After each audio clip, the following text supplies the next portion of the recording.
Pembahasan berikutnya, bab silatil walid al-musyrik. Bab tentang menyambung silaturahmi dengan orang tua yang musyrik, apakah ayah ataupun ibu, ya. Eh, para ulama menjelaskan bahwasanya menyambung silaturahmi kepada kerabat, menyambung silaturahmi pada kerabat kafir, ya, atau musyrik, jika kedua orang tua, maka tetap wajib, hukumnya wajib, ya, sama seperti kalau kedua orang tua muslim. Jika selain kedua orang tua, kakak misalnya, maka ini hukumnya adalah mustahab, tidak wajib. Mustahab itu sunnah. Sunnah tidak wajib. Dengan syarat mereka bukan harbi. Dengan syarat mereka bukan kafir harbi. Kafir harbi itu kafir yang sedang berperang, sedang memerangi kita, namanya kafir harbi. Karena kalau mereka kafir harbi, kemudian kita sambung, berarti kita membantu mereka untuk menyerang kaum muslimin. Ya. Ini ditekankan lagi menjadi sunnah, ya, terlebih lagi jika, ya, diharapkan sebagaimana dijelaskan Ibnu Hajar rahimahullah taala, jika diharapkan bisa masuk Islam atau anak keturunannya Islam, anak keturunannya Islam. Kadang kita berbuat baik kepada mereka dengan mengharap mereka masuk Islam. Kalau tidak bisa mungkin anak-anaknya. Ya. Dari sini kita tahu bahwasanya jika seorang memutuskan silaturahmi dengan orang kafir, maka tidak dikatakan dia memutuskan silaturahmi. Karena menyambung silaturahmi kepada kerabat kafir selain kedua orang tua, hukumnya tidak sampai wajib. Hukumnya sekedar sunnah. Makanya Rasulullah SAW ketika berdakwah kepada Quraisy, Rasulullah SAW berkata, "Anqidhu anfusakum, fa inni la ughni ankum min Allahi syai'a." Selamatkanlah diri kalian dari orang Quraisy. Aku tidak bisa membantu kalian sama sekali. Walakin lahum rahimun sa'abulluha bibalaliha. Tetapi saya dengan kalian ada hubungan kerahiman dan aku akan menyambung rahim dengan kalian. Ya. Oleh karenanya menyambung silaturahmi meskipun kepada orang kafir, maka hukumnya sunnah, kecuali kepada orang tua kafir, kedua orang tua kafir tetap hukumnya wajib. Baik, sekarang kita bahas tentang menyambung silaturahmi kepada kedua orang tua. Imam Bukhari berkata, atau kepada orang tua yang kafir, yang musyrik. Imam Bukhari berkata, qala haddatsana Al-Humaidi, qala haddatsana Sufyan, qala haddatsana Hisham bin Urwah, qala akhbarani Abi, qala akhbaratni Asma ibnatu Abi Bakar. Jadi Asma binti Abi Bakar As-Siddiq, Asma radhiyallahu taala anha, yang dikenal dengan Zatun Nitaqain. Dikenal dengan Zatun Nitaqain. Suaminya adalah Zubair ibn Al-Awwam. Asma kakaknya Aisyah radhiyallahu taala anha, dari ibu yang berbeda, dari ibu yang berbeda. Kalau Aisyah bapaknya Abu Bakar, ibunya Ummu Ruman, adapun Asma bapaknya Abu Bakar, ibunya wanita yang berbeda, musyrik. Kata Asma bintu Abi Bakar bertanya kepada Nabi, qalat atatni ummi raghibatan fi ahdi Nabi sallallahu alaihi wasallam. Fasa'altu Nabiyya sallallahu alaihi wasallam asiluha. Ibuku datang kepadaku di masa perjanjian damai Nabi sallallahu alaihi wasallam dengan orang-orang Quraisy, yaitu pada tahun 6 Hijriah. Sebagaimana kita ketahui pada tahun 6 Hijriah terjadi Sulhul Hudaybiyah, yaitu perjanjian damai Al-Hudaybiyah yang berlangsung selama harusnya 10 tahun, tapi akhirnya dibatalkan oleh orang Quraisy sehingga berakhir pada tahun 8 Hijriah. Di masa itu terjadi kunjung mengunjungi, orang-orang datang ke kota Madinah untuk mengenal Islam, yang tadinya berseteru akhirnya saling mengunjungi. Di antaranya ibunya Asma, dia musyrikah dan dia datang dari Mekah untuk mendatangi Asma di Madinah. Atatni ummi raghibatan fi ahdi Nabi sallallahu alaihi wasallam. Ibuku datang raghibah, yaitu raghibah itu kepingin sesuatu. Ada yang mengatakan ingin harta dariku, ada yang mengatakan raghiba fil Islam karena ingin masuk Islam, namun dibantah oleh Ibnu Hajar. Intinya dia ingin kebaikan atau ingin bertemu denganku atau ingin kebaikan dariku. Fasa'altu Nabi sallallahu alaihi wasallam. Aku bertanya kepada Nabi sallallahu alaihi wasallam. Dalam sebagian riwayat, atatni ummi raghimatan, bukan raghibatan tapi raghimatan pakai mim. Raghimatan, yaitu ibuku datang kepadaku dalam kondisi enggak benci sama Islam. Maka dari situlah maka Asma bertanya kepada Nabi, maksudnya ini ibu saya sekarang datang benci sama Islam. Apakah tetap saya menyambung silaturahmi? Maka itulah yang buat dia bertanya kepada Nabi sallallahu alaihi wasallam. Fasa'altu Nabi sallallahu alaihi wasallam, aku bertanya kepada Nabi sallallahu alaihi wasallam, asiluha, apakah aku menyambungnya? Qala na'am, kata Rasulullah sallallahu alaihi wasallam, iya, sambung. Ya. Qala Ibnu Uyainah, kata Sufyan Ibnu Uyainah rahimahullah, fa anzalallahu taala fiha, maka Allah turunkan ayat terkait dengan kondisi Asma, la yanhakumullahu 'anil ladzina lam yuqatilukum fid din wa lam yukhrijukum min diyarikum an tabarruhum wa tuqsitu ilaihim innallaha yuhibbul muqsitin.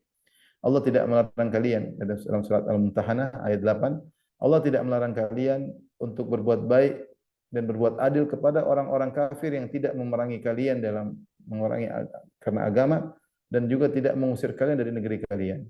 Sungguhnya Allah mencintai orang-orang berbuat keadilan. Ibunya Asma, ya, dia musyrikah. Meskipun dia benci dengan Islam, tapi tidak dalam posisi perang, tapi dalam posisi sedang berdamai. Jadi orang kafir yang muahad berdamai dengan orang Islam atau orang kafir yang musta'man yang minta pengamanan atau orang kafir fi ahli dhimmah min ahli dhimmah yaitu kafir dhimmi, maka ini boleh disambung. Yang tidak boleh cuma satu, yaitu kafir harbi, ya, kafir harbi, ya. Kafir harbi tidak boleh disambung karena kalau dia sedang berperang dengan kita sambung berarti kita seakan-akan mendukung dia untuk menjatuhkan Islam. Tapi ini dalil bahwasanya tidak mengapa menyambung silaturahmi dengan orang tua musyrik, apakah ayah atau ibu, ya, dan ini telah dijelaskan oleh Allah dalam Al-Qur'an dengan ayat yang jelas. Allah mengatakan, ya, wa in jahadaka ala an tusyrika bi ma laisa laka bi ilmun fala tuti'huma. Jika kedua orang tua memaksamu untuk berbuat kesyirikan yang kau tidak punya ilmu tentangnya, fala tuti'huma, maka janganlah taat kepada mereka berdua. Tetapi wa sahibuhuma fid dunya ma'rufah, tetaplah mempergauli mereka di dunia dengan cara yang baik. Sehingga orang tua apapun kondisinya, mereka kafir, musyrik, tetap kita disuruh berbakti kepada kedua orang tua. Kita dapat pahala sebagaimana kita berbakti kepada kedua orang tua yang muslim. Ya. Subhanallah, seorang berbakti kepada kedua orang tuanya yang kafir, pahalanya seperti berbakti kepada kedua orang tuanya yang muslim. Karena yang perintah adalah Allah Subhanahu wa taala, ya. Di sini Asma bintu Abi Bakar bertanya kepada Nabi, ya, karena dia ragu dan dia ingin kejelasan dari Nabi Shallallahu Alaihi Wasallam, maka dia pun tanya kepada Nabi Shallallahu Alaihi Wasallam. Ternyata Nabi mengatakan, iya, silakan sambung silaturahmi. Baik, bab berikutnya, babu silatil mar'ati ummaha walaha zauj. Ini Imam Bukhari, hadis yang sama dia bawakan dengan judul yang berbeda-beda. Ya, makanya Imam Bukhari dikatakan fiqhul Bukhari fi tabwibiha, fi tabwibihi. Fikihnya Imam Bukhari itu nampak dari pemberian judul bab. Karena Imam Bukhari mengambil hadis yang satu, kadang dia potong, dia bikin judul yang berbeda-beda. Karena dia mengambil istimbat hukum, istimbat al-ahkam dari hadis yang satu. Satu hadis bisa mengambil banyak faedah. Di antaranya bab ini, bab silatul mar'ati ummaha walaha zauj. Bab seorang wanita menyambung silaturahmi dengan ibunya padahal dia punya suami. Padahal dia punya suami. Maksudnya apa? Maksudnya seorang wanita boleh memberikan hartanya kepada kerabatnya, kepada ibunya, tanpa harus minta izin kepada suami. Tanpa harus minta izin kepada suami. Selama itu memang dengan syarat itu adalah hartanya. Yang kedua dengan syarat dia mampu untuk mengolah hartanya, bukan orang yang ngawur, tidak ngerti mengurus harta. Selama dia itu hartanya sendiri, yang kedua dia bisa mengelola harta dengan baik, maka dia boleh menyambung silaturahmi dengan hartanya tanpa harus minta izin suami. Yang dibawakan oleh Imam Al-Bukhari adalah hadis yang sama, hadis tentang Asma bintu Abi Bakar. Ya. Karena Asma punya suami Zubair bin Awam, tetapi Asma tidak minta izin kepada Zubair ketika ingin memberikan harta kepada ibunya. Tapi kita bacakan waqala Laits haddatsani Hisham an Urwah an Asma qalat. Kata Laits bin Sa'ad, Hisham telah mengabarkan kepadaku dari Urwah, Urwah bin Zubair an Asma, dari ibunya Urwah bin Zubair. Jadi uh, Asma Asma binti Abu Bakar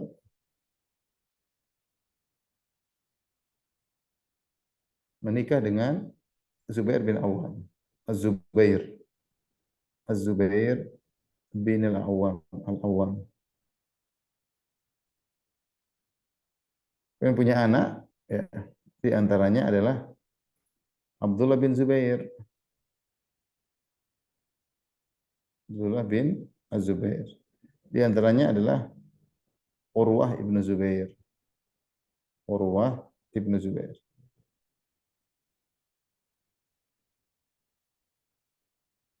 Abdullah bin Zubair ini sahabat. Sahabat. Kalau ini tabi'i. Sehingga Urwah bin Zubair dalam hadis ini meriwayatkan dari ibunya sendiri. Dia meriwayatkan dari apa? Asma. Dia meriwayatkan dari Asma. Dari Asma. Maka di sini katakan an Hisham bin Urwah an Urwah ibnu Zubair an Asma. Urwah bin Zubair meriwayatkan dari ibunya sendiri Asma binti Abu Bakar. Asma inilah saya ingatkan kembali, dialah wanita yang ketika Nabi berhijrah dari Mekah menuju Madinah, maka dia memberikan ikat pinggangnya, yaitu nitoknya, untuk mengikat satu ikatan untuk makanan Nabi dan satu ikatan untuk makanan Nabi dan Abu Bakar, ayahnya, dan satu ikatan untuk mengikat tempat airnya Nabi dan Abu Bakar. Ketika nitoknya, sabuknya, nitok itu adalah ikatan yang diikat di pinggang ketika seorang wanita ingin bekerja dengan giat. Ya. Kalau laki-laki kan biasanya begini, kalau perempuan biasanya diangkat, diikat apa namanya, pinggangnya dengan ikat tersebut. Ikat tersebut ketika cuma satu, maka dia gunting jadi dua. Jadi dua, satu untuk ikat makanan, satu untuk ikat minuman. Maka sejak itu Asma binti Abi Bakar dikenal oleh para sahabat dengan Asma Dzatun Nitaqain, wanita sang pemilik dua ikatan. Ini adalah gelar kemuliaan bagi Asma binti Abi Bakar karena dua ikat itulah yang untuk mengikat bekal Abu Bakar dan Nabi sallallahu alaihi wasallam untuk berhijrah yang merupakan awal dari tersebarnya Islam di sepenjuru alam semesta ini. Oleh karenanya dua ikatan tersebut punya jasa besar meskipun harganya tidak seberapa. Karenanya Asma diberi gelar dengan Dzatun Nitaqain, wanita sang pemilik dua ikatan tersebut. Baik. Asma berkata, "Qadimat ummi wa hiya musyrikatun fi ahdi Quraisy wa muddatihim." Ibuku datang menemuiku ke kota Madinah, maksudnya dari Mekah menuju Madinah. Wa hiya musyrikatun, dan dia dalam kondisi musyrik fi ahdi Quraisy, di zaman perjanjian damai dengan Quraisy wa muddatihim, di masa tersebut, itu di Sulhul Hudaybiyah. Idh ahadu an-nabiy sallallahu alaihi wasallam abiha, ya, ketika mereka apa namanya melakukan perjanjian damai dengan Nabi sallallahu alaihi wasallam, ya.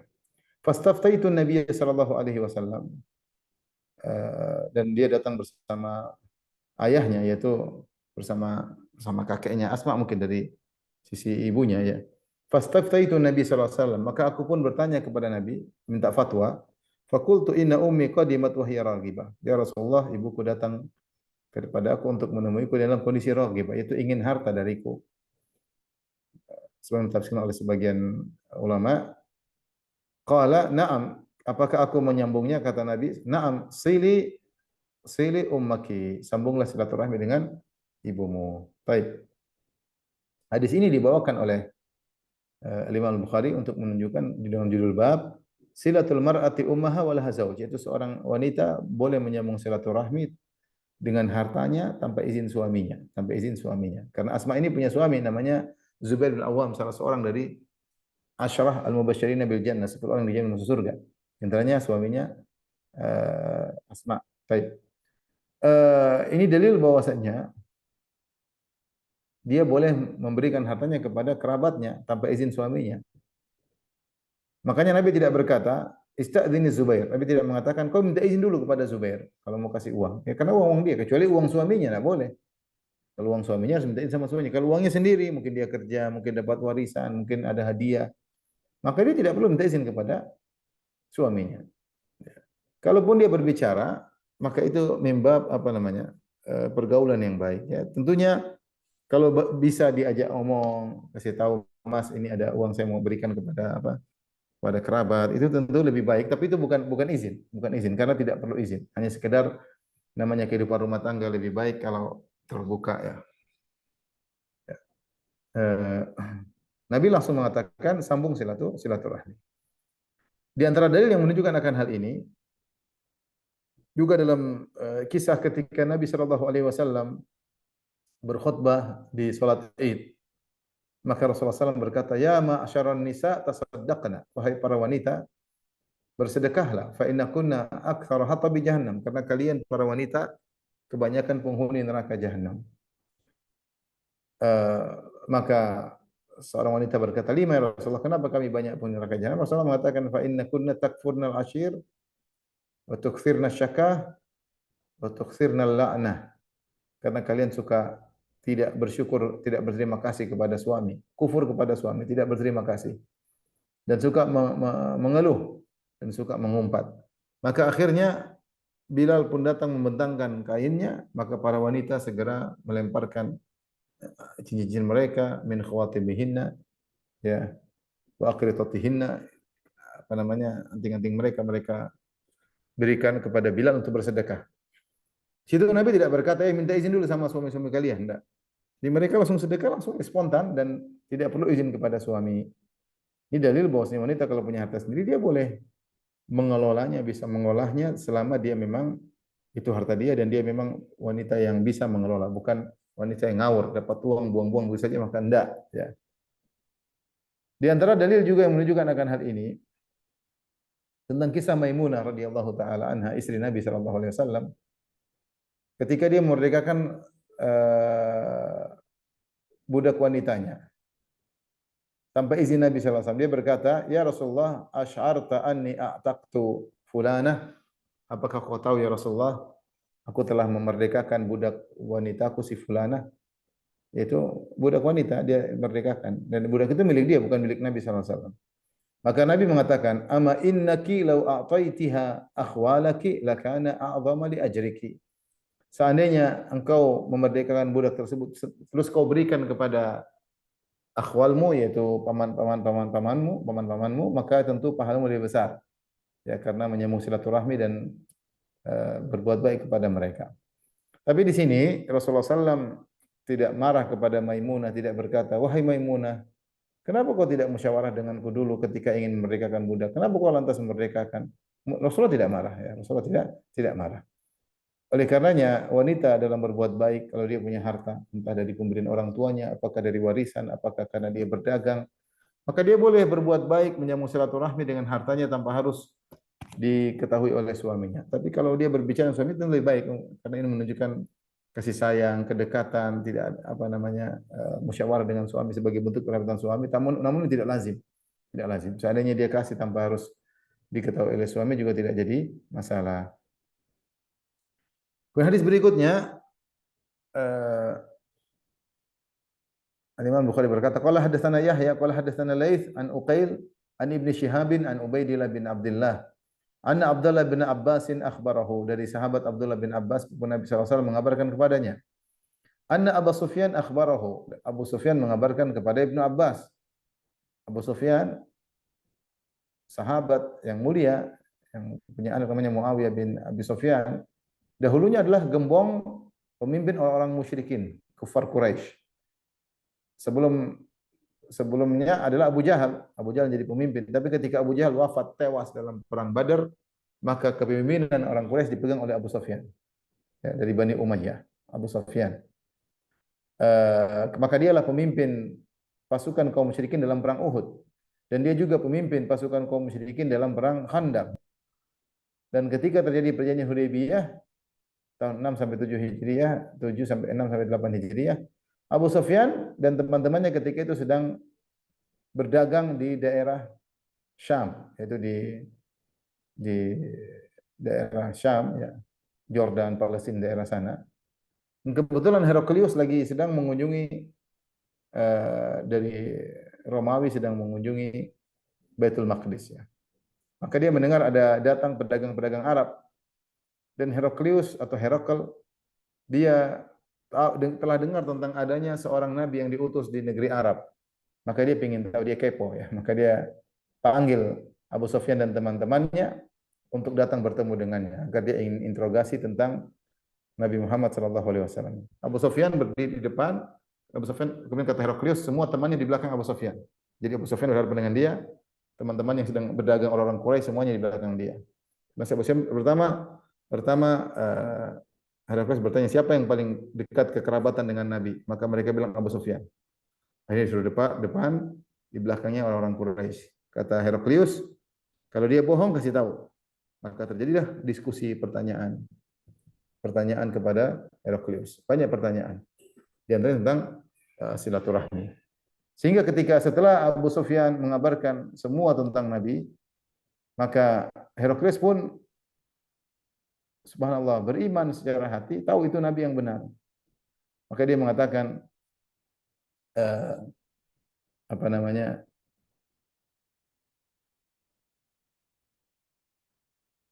Dia mengatakan, la in kana kama qulta, kalau Muhammad itu sebagaimana yang kau ceritakan wahai Abu Sufyan, wa sayamliku mawdi'a qadamayya hataini, maka dia akan menguasai singgasanaku ini, tempat kedua kakiku ini akan dikuasai oleh dia. Ya. Walau qadirtu an asil ilaihi la ghasaltu yadayhi, la ghasaltu qadamaihi. Kalau saya mampu untuk pergi menemui Muhammad, saya akan bertemu kepadanya dan saya akan menemuinya dan saya akan mencuci kedua kakinya sebagai bentuk penghormatan. Seakan-akan Heraklius sudah masuk Islam ketika itu. Karena dia tanya, bagaimana sifatnya? Sifat satu, sifat dua, sifat tiga. Cocok dengan ilmu yang telah dia miliki. Karena dia seorang ahli kitab dan dia juga semacam pendeta Heraklius ini. Dia raja tapi dia ahli agama. Ini tahu persis tentang sifat-sifat Nabi. Dan seakan-akan dia sudah beriman. Tapi ternyata gara-gara dia takut kekuasaannya hilang, maka dia tetap memilih kekafiran. Maka dia pun panggil anak buahnya semua. Dia panggil anak buahnya, pembesar-pembesarnya, kemudian dia suruh tutup pintu, ya. Kemudian dia berkata, wahai rakyatku, wahai pembesar-pembesarku, bagaimana kalau kalian beriman kepada Nabi ini dan kita menerima, bagaimana kalau kalian menerima agama ini? Kalau kita apa namanya? Beriman kepada Nabi ini, maka kerajaan kita akan kokoh, ya. Maka ternyata mereka tidak terima. Mereka kesana kemari ingin kabur. Setelah Heraklius melihat rakyatnya tidak mau masuk Islam, ya, padahal dia sudah beriman dengan Nabi atau percaya dengan kebenaran Nabi, ya. Akhirnya dia pun berkata, saya tadi cuma tes kalian aja, ya. Saya ingin tahu iman kalian kokoh atau tidak. Ternyata kalian kokoh. Akhirnya dia tidak masuk Islam. Hanya karena tidak ingin singgasananya direbut oleh rakyatnya, ya. Ini contoh orang yang tidak mau masuk Islam, itu Heraklius gara-gara kekuasaan, gara-gara kekuasaan. Dan betapa banyak orang seperti tidak mau menerima hidayah, tidak mau menerima kebenaran karena haus kekuasaan. Baik, intinya Heraklius diskusi sama Abu Sufyan. Di antaranya pertanyaan Heraklius kepada Abu Sufyan, faqala fama ya'muru. Ya. Ana Abu Sufyan akhbaru anna Heraklius arsala ilaihi. Itu Abu Sufyan mengabarkan Heraklius menyuruh dia untuk datang.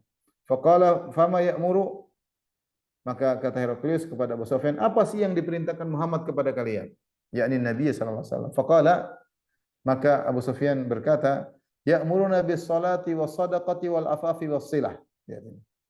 Muhammad memerintahkan kami untuk salat, untuk sedekah, wal afaf untuk menjaga kehormatan diri, was silah untuk menyambung silaturahmi. Untuk menyambung silaturahmi. Artinya di antara konsentrasi dakwah Nabi adalah menyuruh menyambung silaturahmi. Sehingga Abu Sufyan musuh, bahkan bukan cuma musuh, dia gembong orang-orang Quraisy, tokoh Quraisy, pemimpin terbesar orang Quraisy. Dan ketika ditanya apa sih dakwah Nabi Muhammad, maka dia akan memikirkan dakwah yang populer dari Muhammad apa sih? Ternyata di antara dakwah yang populer dari Nabi menyuruh menyambung silaturahmi.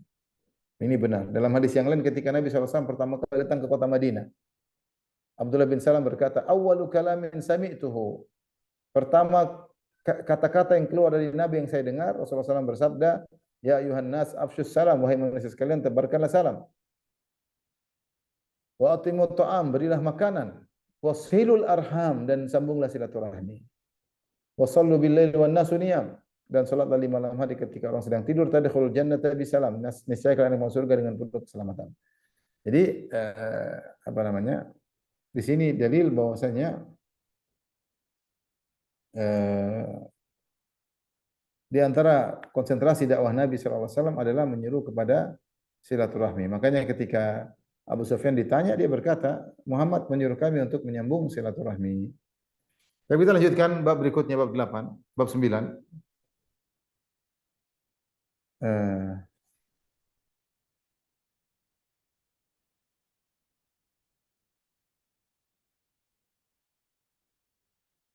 bab silatil akh al-musyrik. Bab tentang menyambung silaturahmi dengan saudara yang musyrik. Saudara yang musyrik. Mungkin saudara seibu, mungkin saudara seayah. Ya, sebentar.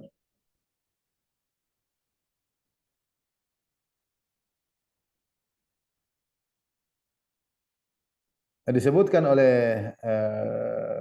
Ibnul Mulaqqin dalam kitabnya At-Tawdih li Syarh Jami' Sahih, jilid 28 halaman 261, beliau berkata bahwasanya yang dimaksud dengan eh, nanti akan datang saudara Umar, yang Umar menyambung silaturahmi dengannya adalah saudara seibu Umar, saudara seibu, lain bapak tapi seibu. Kita bacakan hadisnya. Haddatsana Musa bin Ismail qala haddatsana Abdul Aziz bin Muslim qala haddatsana Abdullah bin Dinar qala sami'tu Ibnu Umar radhiyallahu anhuma yaqul, Ibnu Umar radhiyallahu berkata, ra'a Umaru hullatan sayara tuba. Bahwasanya Umar melihat ada hullah, yaitu kain sepasang yang terbuat dari sayara, yang terbuat dari apa namanya, sutra, dijual. Faqala ya Rasulullah, ibta hadhihi. Kata dia, ya Rasulullah, kata Umar, ya Rasulullah, beli ini kain indah ini, baju atas bawah, bawahan atasan yang indah, hullah. Karena indah, terbuat dari sutra. Wal basha yaumal jum'ah, dan pakailah di waktu hari Jumat. Wa idza ja'akal wufud, dan jika datang tamu, maka kau sambut mereka dengan pakaian yang indah ini. Qala, Nabi berkata, inna ma yalbasu hadhi man la khalaqa lahu. Wahai Umar, tidak ada yang pakai kain baju sutra ini kecuali orang yang tidak mendapat bagian di akhirat. Maksudnya orang kafir. Orang muslim enggak boleh, laki-laki muslim enggak boleh pakai kain sutra. Fa utiya Nabi sallallahu alaihi wasallam minha bihulal. Maka ternyata Nabi sallallahu alaihi wasallam dapat hadiah dari jenis kain yang sama, kain sutra, ya hullah-hullah, pasangan atas bawah yang terbuat dari kain sutra. Fa arsala ila Umar bihullatin, maka Nabi dapat hadiah, Nabi kasih sebagiannya kepada Umar. Faqala, ketika dapat hadiah dari Nabi, Umar heran. Umar berkata, "Kaifa albasuha wa qad qulta fiha ma qulta?" Ya Rasulullah, bagaimana saya mau terima ini? Saya mau pakai hulla, itu pasangan kain atas bawah, izar dan rida yang terbuat dari sutra. Sementara kau tadi bilang, sebelumnya kau sudah bilang, ini pakaian tidak boleh pakai kecuali orang kafir yang tidak mendapat bagian di akhirat kelak. Maka Rasulullah menjawab, "Inilah mu'tikaha litalbasaha." Saya tidak kasih kau kain sutra ini untuk kau pakai, untuk pakai jadi baju, bukan. Pakai selendang sama sarung, tidak. Walakin tabi'uha, tapi kau bisa jual pakaian tersebut. Au taksuwaha, atau kau kenakan pakaian tersebut kepada istrimu, kepada anakmu, anak perempuanmu. Karena kain sutra boleh bagi wanita. Fa arsala biha Umar ila akhin lahu min ahli Makkah qabla an yuslim. Maka Umar pun mengirim pakaian ini kepada saudaranya yang masih musyrik sebelum masuk Islam di Mekah. Tadi sudah kita jelaskan, ulama mengatakan maksudnya saudara Umar satu ibu, lain bapak. Dan akhirnya dia masuk Islam. Baik. Hadis ini menjelaskan tentang Umar yang perhatian terhadap Nabi sallallahu alaihi wasallam. Ketika dia melihat ada hulla, ada pakaian yang indah, dia bilang, "Nabi, bagaimana kalau beli?" Ini dalil bahwasanya seorang boleh pakai pakaian yang indah, terutama tujuannya baik. Di sini kata Umar, "Kau pakai pakaian yang indah untuk salat Jumat, wahai Rasulullah. Anda gunakan salat Jumat, menunjukkan kita salat Jumat berusaha pakai pakaian yang terbaik. Karena hari Jumat adalah hari Id mingguan, Id pekanan. Kemudian yang kedua untuk menjamu tamu.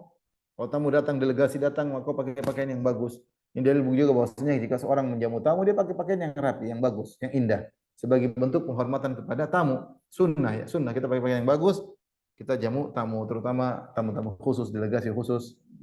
Ya, sebagaimana ide Umar kepada Nabi SAW. Nabi tidak melarang ide itu, ide yang bagus. Cuma masalahnya kata Nabi, ini kain sutra yang boleh pakai cuma orang kafir di dunia. Kita orang Islam nggak boleh. Orang kafir tersebut tidak mendapat bagian di akhirat. Kata Nabi SAW, man lam yalbasal man labisal harir fid dunya lam yalbasu fil akhirah. Siapa di dunia pakai kain sutra laki-laki, maka dia tidak akan pakai kain baju sutra di akhirat kelak di surga. Tidak akan pakai. Akhirnya Umar dengar, oh Nabi mengatakan tidak boleh pakai kain sutra. Ternyata Nabi dapat hadiah kain sutra seperti itu. Ternyata Nabi kirim sebagiannya kepada Umar. Umar heran, ini Nabi baru bilang gitu kemarin ngomong begitu, kenapa sekarang saya dikasih?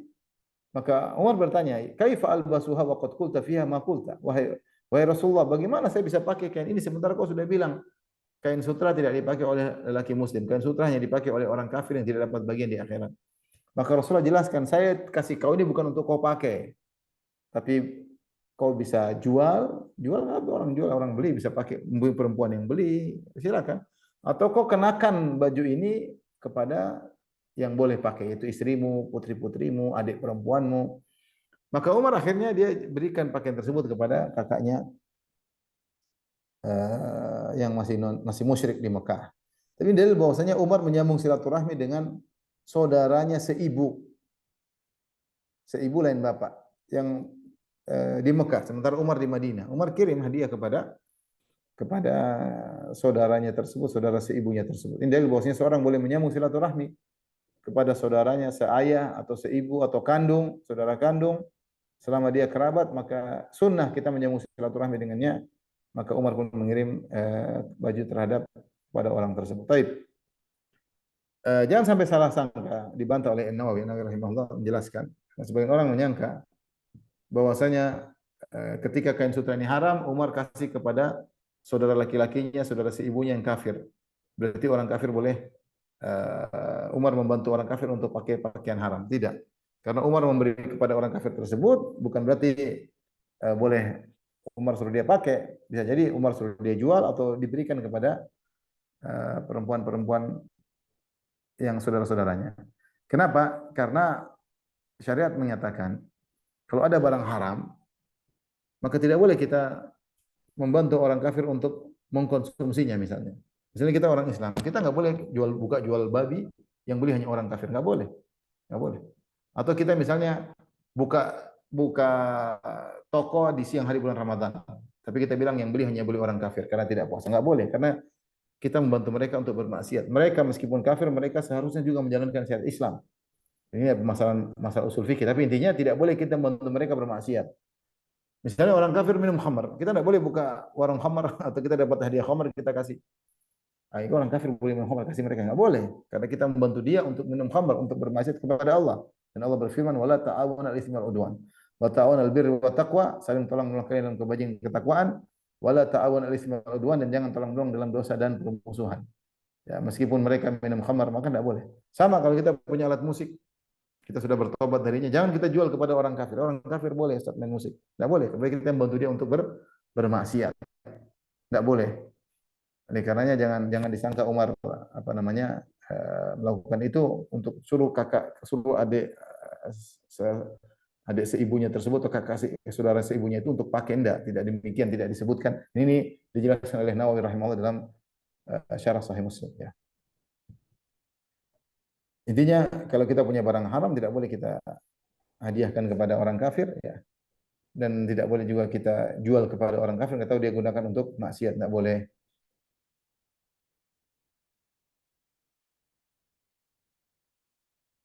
Baik, kita lanjutkan. Bab fadli silaturrahim. Bab tentang keutamaan menyambung silaturahmi. Keutamanya banyak ya. Bab 10. Imam Bukhari berkata, qala hadatsana Abu Walid, qala hadatsana Syu'bah, qala akhbarani Ibnu Utsman, qala sami'tu Musa bin Talha an Abi Ayyub qala qila ya Rasulullah akhbirni bi amalin yudkhilul jannah. Abu Ayyub berkata, dikatakan kepada Nabi, ya Rasulullah kabarkanlah kepadaku suatu amal yang bisa masukkan aku dalam surga. Tahwil, qala hadatsani Abdurrahman bin Bishr, qala hadatsana Bahz, qala hadatsana Syu'bah, qala hadatsana Ibnu Utsman bin Abdullah bin Mauhab wa abuhu Utsman bin Abdullah annahuma sami'a Musa bin Talha an Abi Ayyub Al-Ansari anna rajulan qala. Itu dari sisi jalur yang lain dari Abu Ayyub Al-Ansari radhiyallahu anhu, bahwasanya ada seorang laki berkata kepada Nabi, "Ya Rasulullah, akhbirni bi amalin yudkhilul jannah." Ya Rasulullah, kabarkanlah kepada suatu amal yang buat aku masuk surga kalau aku mengamalkannya. Faqala al-qaum ma lahu ma lahu. Ada apa dengan dia? Hanya apa ini? Faqala Rasulullah SAW berkata, "Ariba malahu," atau arabun maluhu, ya, arabun malahu, ya. Maknanya, para ulama maknanya kata ini maksudnya orang ini dia sudah bertanya dengan yang dia perlukan. Itu Rasulullah memuji dia karena bertanya tentang amal yang bisa masukkan surga. Faqala Nabi sallallahu alaihi wasallam, karena menjawab, amal yang bisa membuat kamu masuk surga, ta'budullaha la tusyriku bi syai'a. Engkau beribadah kepada Allah tidak berbuat syirik sama sekali. Wa tuqimus salata, dan kau menegakkan salat, wa tu'tiyaz zakata, dan kau bayar zakat, wa tasilur rahim, dan kau menyambung silaturahmi, ya. Ya. Zarha faqala ka'annahu kana ala rahilati. Biarkan dia seakan-akan tadi di atas tunggangannya, ya. Di sini Rasulullah SAW menjelaskan di antara amal-amal yang hebat bisa masukkan surga, tauhid. Pertama, ta'budullah wa la tusyriku bihi syai'a. Tauhid, jangan buat syirik. Amal yang kedua yang hebat juga menegakkan salat. Amal yang ketiga membuat orang mudah masuk surga, bayar zakat. Amal keempat yang mudah masuk surga, sambung silaturahmi. Subhanallah. Jadi jangan menyepelekan tauhid. Dia amal yang paling utama buat orang masuk surga. Dan jangan menyepelekan salat. Salat mudahkan masuk surga. Kemudian jangan sepelekan juga bayar zakat. Dia disampaikan orang bayar zakat, kadang mikir-mikir kayak mau bayar pajak. Ya, zakat, ente bayar zakat itu sedekah terafdal, sedekah terbaik. Jadi kalau kita bayar zakat, serius bayar zakat, kita siapkan uang dan kita bayar dengan hati yang lapang. Karena ini sedekah terbaik, lebih baik daripada sedekah-sedekah sunnah yang kita keluarkan untuk anak yatim, untuk fakir. Sedekah zakat, mal, ini sedekah yang terbaik. Dia rukun Islam. Maka di antara sebab masuk surga adalah bayar zakat. Dan di antaranya watasilur rahim, dan menyambung silaturahmi. Ini menunjukkan bahwa silaturahmi adalah ibadah yang agung, ya.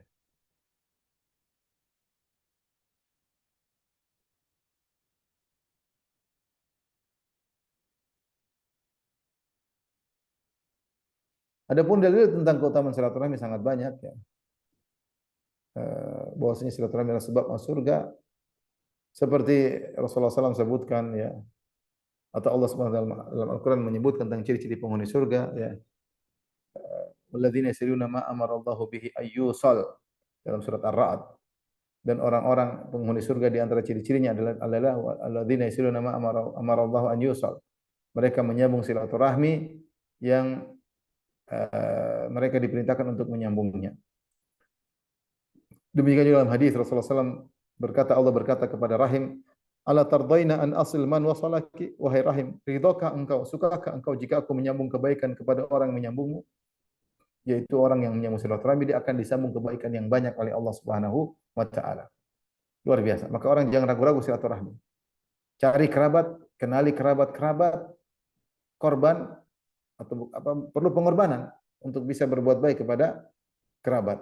Perlu pengorbanan waktu, perlu pengorbanan harta, perlu pengorbanan perasaan untuk bisa menyambung silaturahmi dengan kerabat karena pahalanya besar dan dia merupakan sebab untuk masuk surga.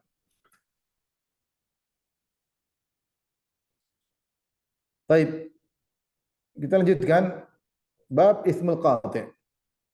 Bab dosa memutuskan silaturahmi. Bab dosa memutuskan silaturahmi. Kalau tadi keutamaan silaturahmi sangat banyak, sekarang dosa memutuskan silaturahmi.